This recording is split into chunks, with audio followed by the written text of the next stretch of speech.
যদি আপনারা কিছু আলাদা আর সহজ কিছু জলখাবার বানাবার কথা ভাবছেন, তাহলে আজকের রেসিপিটা একদমই আপনাদের জন্য। আর আজকের জলখাবারটা আমরা আটা, সুজি, বেসন আর দই ছাড়াই তৈরি করে নেব। আর এই জলখাবারের সাথে খাওয়ার জন্য আমরা খুবই একটা চটপটা চাটনি তৈরি করব। আর আজকের এই জলখাবারটা খুব ইজিলি তৈরি হয়ে যায়, তার সাথে এটা টেস্টি প্লাস হেলদিও। আর ঘরের সকলেই খুব পছন্দ করবে। আর এই জলখাবারটা খেতে এত টেস্টি যে বড় তো বড়, ছোট বাচ্চারাও চেয়ে চেয়ে খাবে। আর ভিডিওটাকে শেষ পর্যন্ত দেখার অনুরোধ রইল। আর ভিডিওটা ভালো লাগলে লাইক করবেন, শেয়ার করবেন। আর চ্যানেলে যদি নতুন হয়ে থাকেন তাহলে চ্যানেলটিকে প্লিজ সাবস্ক্রাইব করে দেবেন। নমস্কার, আমি অর্পিতা, ফ্লেভার উইথ অর্পিতার চ্যানেলে আপনাদের সকলকে অনেক অনেক স্বাগত। প্রথমে আমরা একটা চটপটা টমেটো চাটনি তৈরি করব। তার জন্য এখানে আমি 3টি মিডিয়াম সাইজের টমেটো নিয়েছি। আর এখানে আমি পাকা টমেটো নিয়েছি, তার সাথে টমেটোটাকে ছোট ছোট টুকরো করে কেটে নিয়েছি। আর নিচে 2টো শুকনো লঙ্কা আর তার সাথে 8-10 কোয়া মতো রসুন। আর এই সব কিছুকে আমরা এখন গ্রাইন্ডিং জারের মধ্যে দিয়ে দেবো। আর তার সাথে দিয়ে দেবো স্বাদ অনুযায়ী নুন। আর এখানে আমরা ঝালের জন্য শুকনো লঙ্কা নিয়েছি, খালি কালারের জন্য এখানে 1/2 চামচ মতো আমি নিলাম কাশ্মীরি লঙ্কা পাউডার। কিন্তু এটা পুরোপুরি অপশনাল।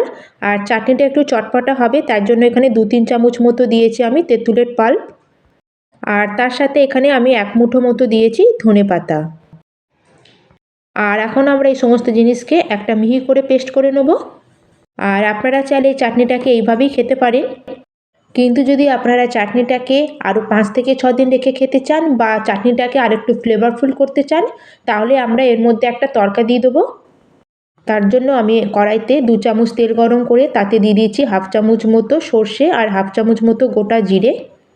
আর 1/2 চামচ দিয়েছি বিউলির ডাল আর 1/2 চামচ দিয়েছি ছোলার ডাল। আর এই সব কিছুকে আমরা একটু মিডিয়াম ফ্লেমে এটাকে একটু ভেজে নেব। আর যখন সর্ষে আর জিরেটা একটু ফুটে যাবে আর বিউলির ডাল আর ছোলার ডালটা একটু ক্রিস্পি মতো হয়ে যাবে, তখন আমরা এর মধ্যে অ্যাড করে দেবো একটা শুকনো লঙ্কা, তার সাথে কিছু কারি পাতা। আর সুন্দর একটা ফ্লেভারের জন্য 1 পিঞ্চ মতো হিং অ্যাড করলাম। আর সব কিছুকে আবার আমরা মিডিয়াম ফ্লেমে একটু ভেজে নেব। আর যখন এর থেকে সুন্দর একটা গন্ধ বেরোবে, তখন আমাদের যে বেটে রাখা টমেটো পেস্টটা ছিল সেটা এর মধ্যে অ্যাড করে দেবো। আর এখন এটাকে আমরা ভালো করে একটু মিশিয়ে নেব। আর এবার গ্যাসের ফ্লেমটাকে আমরা মিডিয়ামে করে এটাকে 3-4 মিনিটের জন্য একটু আমরা ফুটিয়ে নেব।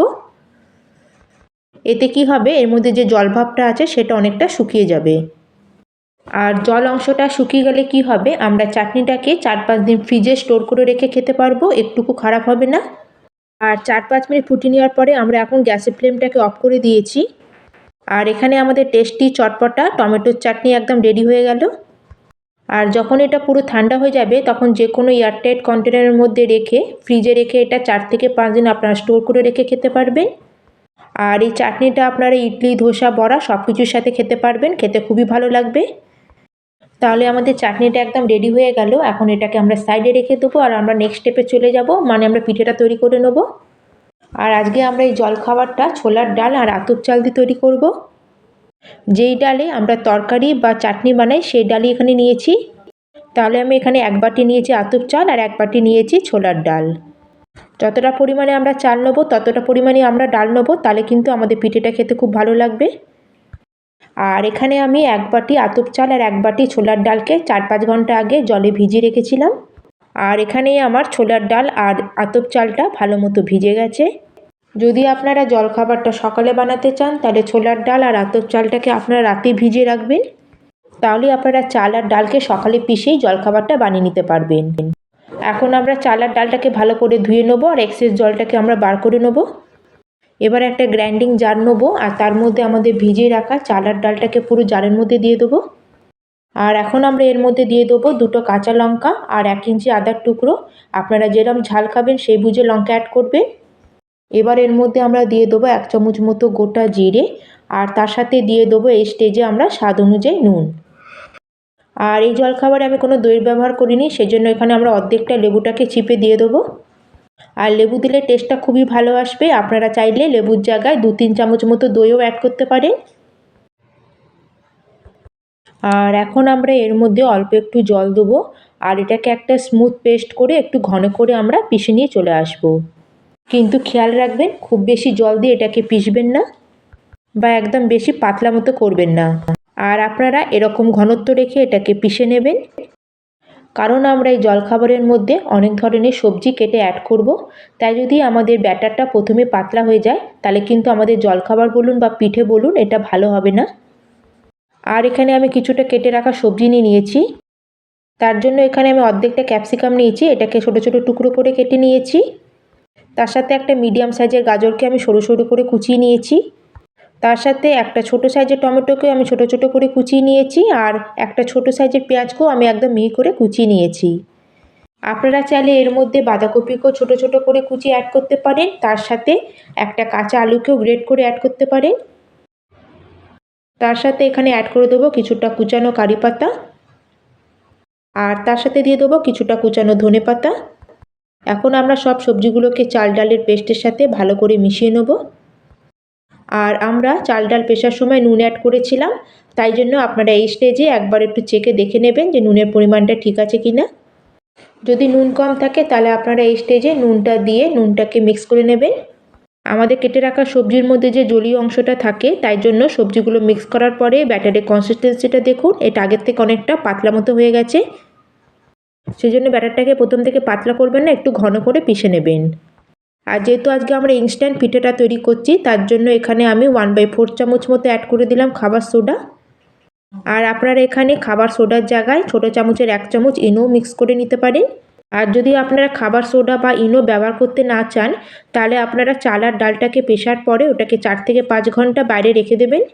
তারপরে চাল আর ডালটা ভালো মতো ফার্মেন্ট হয়ে গেলে তারপর ওর মধ্যে নানা রকম সবজি দিয়ে আপনারা পিঠেগুলো তৈরি করে নিতে পারবেন।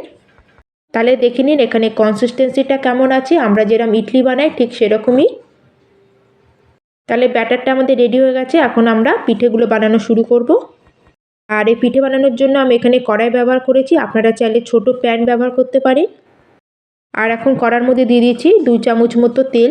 আর তেলটা ভালো মতো গরম হয়ে গেলে এর মধ্যে আমরা 1/2 চামচ মতো দিয়ে দেবো জিরে, সর্ষে আর সাদা তিল। এতে ফ্লেভারটাও ভালো আসবে, দেখতেও ভালো লাগবে, তার সাথে টেস্টটাও ভালো হবে। আর এগুলোকে একটু আমরা মিডিয়াম ফ্লেমে একটু ফ্রাই হওয়ার জন্য ছেড়ে দেবো। আর এগুলো যখন ফুটে যাবে আর একটা সুন্দর গন্ধ চলে আসবে, আমরা যে ব্যাটারটা বানিয়েছিলাম সেটা বড় চামচে 2 চামচ মতো এর মধ্যে দিয়ে দেবো। আর হাতা দিয়ে এটাকে একটু আমরা স্প্রেড করে দেবো। আর এই ব্যাটারটাকে বেশি মোটা বা বেশি পাতলা করব না, আমরা মিডিয়াম থিকনেসে রাখবো। আর এখন এটাকে আমরা কভার করে মিডিয়াম ফ্লেমে 1.5 থেকে 2 মিনিটের জন্য এক সাইডটা কুক হওয়ার জন্য ছেড়ে দেবো। আর গ্যাসের ফ্লেমটাকে এই সময় একদম হাইতে করবেন না, তাহলে পিঠেগুলো বাইরে থেকে পুড়ে যাবে কিন্তু ভেতরটা কাঁচাই থেকে যাবে। আর 2 মিনিট পরে দেখুন পিঠেটা একটু উপরটা ড্রাই মতো হয়ে গেছে, ভালো মতো সেট হয়ে গেছে। এখন এর উপর দিয়ে আমরা 1 চামচ মতো তেল দিয়ে এটাকে আমরা কেয়ারফুলি এটাকে উল্টে দেবো। আর দেখুন এটা কত সুন্দর একটা কালার এসছে, কিন্তু এটা একটুকু পুড়ে যায়নি। আবার আমরা গ্যাসের ফ্লেমটাকে লো মিডিয়ামে করে এটাকে 1.5 থেকে 2 মিনিট একটু কুক হওয়ার জন্য ছেড়ে দেবো। আর মোটামুটি 2 মিনিট পরে এখানে দেখুন আমাদের পিঠেটা ভালো মতো 2 সাইডটা ফ্রাই হয়ে গেছে, দেখুন কত সুন্দর কালারটাও এসছে। যেহেতু আমরা এখানে অনেকগুলো সবজি দিয়েছি, সেই জন্য আমাদের এই পিঠেটা তৈরি হতে একটু সময় লাগবে। সেই জন্য লো টু মিডিয়াম করে কিছু সময় ধরে আমাদের পিঠেগুলোকে কুক করে নিতে হবে। আর এই পিঠেটাকে একটা প্লেটের মধ্যে বার করে নেবো, আর ঠিক সেম প্রসেসে আমরা বাকি পিঠেগুলো রেডি করে নেবো। আপনারা শুধু সকালবেলাতেই এই জলখাবারটা বানিয়ে নেবেন তা শুধু নয়, যদি আপনাদের রাতেরবেলায় রুটি তরকারি বানাতে যদি বোর লাগে, তাহলে তখনও আপনারা এই রেসিপিটা ট্রাই করে দেখতে পারেন, খুবই ভালো লাগবে। তাহলে আপনারা বানান, আর আপনাদের রেসিপিটা কেমন লাগলো আপনাদের অনুভূতি আমার সাথে শেয়ার করুন। আর যদি রেসিপিটা একটু ভালো লাগে তাহলে লাইক, শেয়ার আর সাবস্ক্রাইব করতে কিন্তু একটুকু ভুলবেন না। তাহলে আজকের মতো আমি এখানেই শেষ করলাম, আবার চলে আসছি অন্য একটি নতুন রেসিপি নিয়ে। ধন্যবাদ।